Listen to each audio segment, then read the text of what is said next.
I think of a guy like Seth. I think of him as one of the main cogs and leaders in that whole era. Seth Bendian didn't waste any time contributing to a conference championship. In his first year, the native of Teaneck, New Jersey, helped the Bullets football team win the inaugural Centennial Conference crown as a defensive back and kick returner. The football team repeated the feat the following fall, with Bendian serving a key role on special teams with over 300 return yards. Bendian also played baseball in the spring and ultimately chose to focus his skills on the diamond after 2 years of competing for the two programs.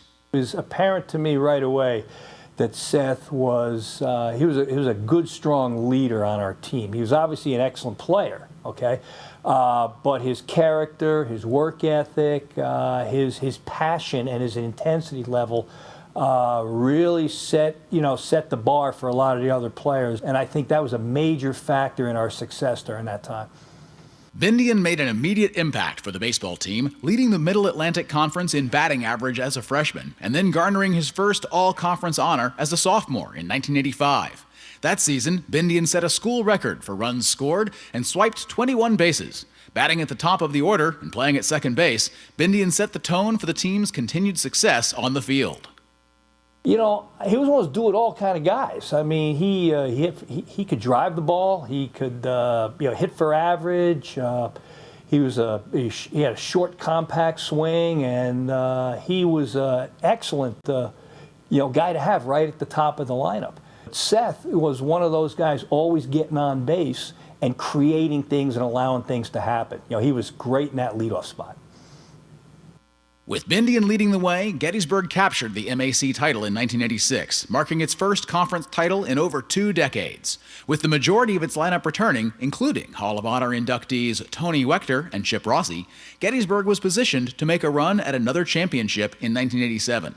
After a down year offensively as a junior, Bendian produced an incredible senior campaign that helped the team overcome a slow start and make a run at another league crown. It was a doubleheader against Muhlenberg. It was early in the conference schedule, and Seth just had a tremendous day. He had a couple of home runs, a couple of stolen bases, a couple of hits, played some great defense. Yeah, that's something that always stuck out with me, that I remember that day where he just had one of those days that just kind of carried our team, winning that doubleheader against Muhlenberg, and then that kind of swept us on to winning our division in the MAC, and then winning the second MAC conference title playoff. But I think that one day in particular, where he really stood out as being the guy that kind of carried our team that day. The 1987 campaign saw Bendian named Most Valuable Player of the MAC. He led the team with a .451 batting average in conference play, and he stole a career-high 23 bases. At the end of his 4 years on the diamond, he finished as the program's all-time leader in runs, hits, doubles, and stolen bases. Bendian remains the program's all-time leader in steals, a feat made all the more impressive by the fact he only played in 100 games over a 4-year period, far less than today's players.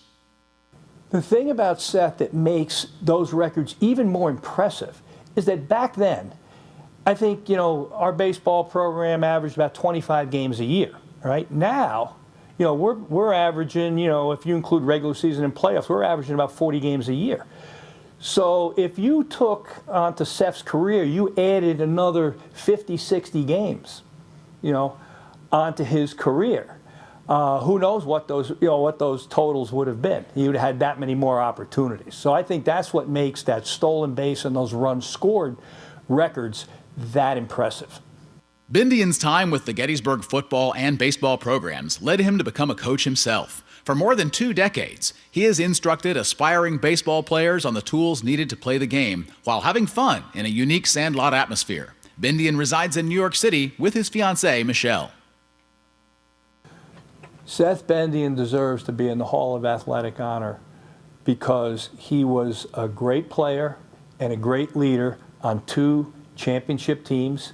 He was the conference MVP his senior year, holds several school records that will be tough to be broken, right?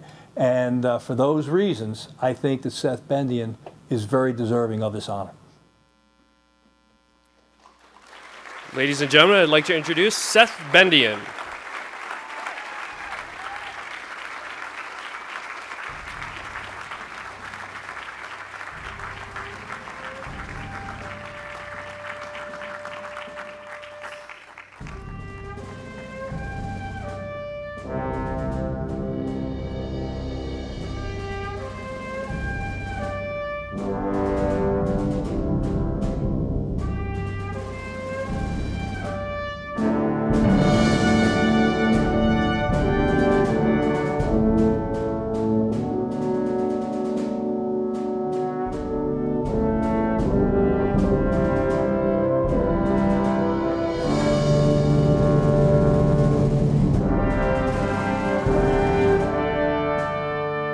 I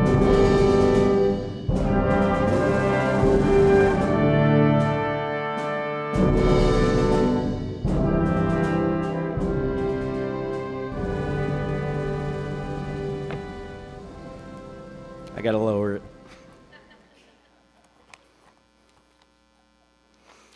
I want to thank a few people before I get to that witty story and heartfelt stuff. Everybody here at Gettysburg College has just been amazing. I'd like to thank President Riggs, Dave Wright, Corey Jewett, Sue Moyer, Stephanie Moore, Neil Bryant, Coach Campo, who, thanks so much for all those kind words, and Coach Barry Streeter for recruiting me as a football player. We'll get to that, but basically a lot of us came here and played baseball, but came for other sports. I'd like to thank my family, my mother Patricia, my brother Mark, my sister Meredith, my fiance Michelle, my future mother-in-law Cheryl Prince, and last and certainly not least, my late father, who would have enjoyed this night more than probably any of us. I appreciate that my friends and Phi Delta Theta brothers came out tonight.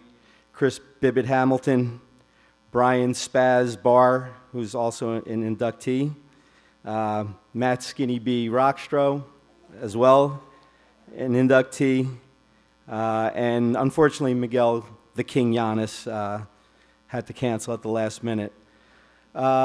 We throw the term around brother when you talk about fraternity brothers, but truly these people are as much a part of my family 30 years later as some of my family.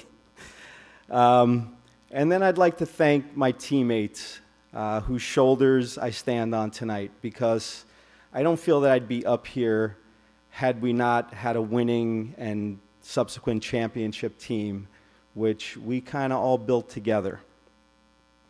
I'd like to acknowledge some specific teammates.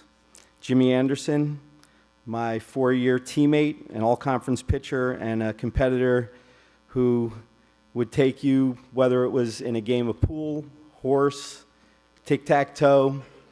Jimmy was just a winner. And because he was a winner, I'm lucky to have him on my side, because tonight I stand here because Jimmy nominated me, and I'm sure sung my praises and made sure that people understood, even though it's 30 years later, what my accomplishments were. And as Coach Campo mentioned, things have changed, so a lot of my records have been buried over the years. Sean Murphy, my first real friend at Gettysburg, my roommate for 3 years. Sean is from a different place. He's from like rodeo country down in South Jersey, which I didn't even know existed. But we played football together for a couple of years, and then we played baseball for a few years, and is one of the most clutch people that I've ever played with. When I first arrived here at Gettysburg and went to Apple Hall in a sweltering August with no air conditioning in the dorms, I'm sure that has changed as well. I was immediately shocked by how many defensive backs were ahead of me on the depth chart. Coach Streeter didn't tell me that was going to happen. I think he told me I was going to start right away. I wasn't happy about that. And, in retrospect, it actually was a great sign. It showed that the program was at a certain level, that a guy that thought he was a high school star was going to have to sit and work his way up through the depth chart. And obviously that program in that period did amazing things, including a Final Four in the national championship. That was far from the case in baseball. When I entered spring practice, I was basically asked if I wanted to start at shortstop or second base. I would quickly find out that was a bad sign. We finished my freshman year 5-14, And throughout the year, I was kind of getting depressed. But I watched one of my teammates, Jose Yanis, who was a junior and became my mentor, play every inning and take every at-bat as if it was his last. This man was so intense that any self-respecting athlete next to him would be embarrassed to not give the same effort. He set the tone and taught me what it was going to be like to be a college athlete. The next year, the swimming team landed a great pitcher, Brian Golden, who is also an inductee. And Coach Streeter got another football player who became a great baseball player, Tony Wechter. And then under Jose's leadership and the infusion of this talent, we turned the program around. We went 15-10, and we were very close to winning a championship. Unfortunately, we fell a little bit short, one game short of a championship, and it breaks my heart that my good friend Jose was not there to reap the benefits of his efforts when the next year we won our first conference championship. We did that at Reading Stadium. We beat the hated Johns Hopkins, who had embarrassed us for years, on our way to beating Uppsala in the championship. We would repeat my senior year, and we beat Hopkins along the way also. They were astonished. They had no idea where we came from. I don't know that I did either. So we went from 5-14 to back-to-back champions in 3 years. And then Coach Campo jumped in and solidified that program, and they went to the NCAAs the year after my senior year, and that was kind of the fruition of a long process. When Corey asked me what I'm most proud of from my Gettysburg days, my answer was simple: that I was alongside a bunch of winners, downright winners, and we resurrected a program. It's nice to be part of a winner. I was part of the football team, which was also a winning team. But to feel that you and your best friends created a winner, that's a higher level of satisfaction. This is one of the greatest honors of my life, and I thank everyone for listening to me. Thank you.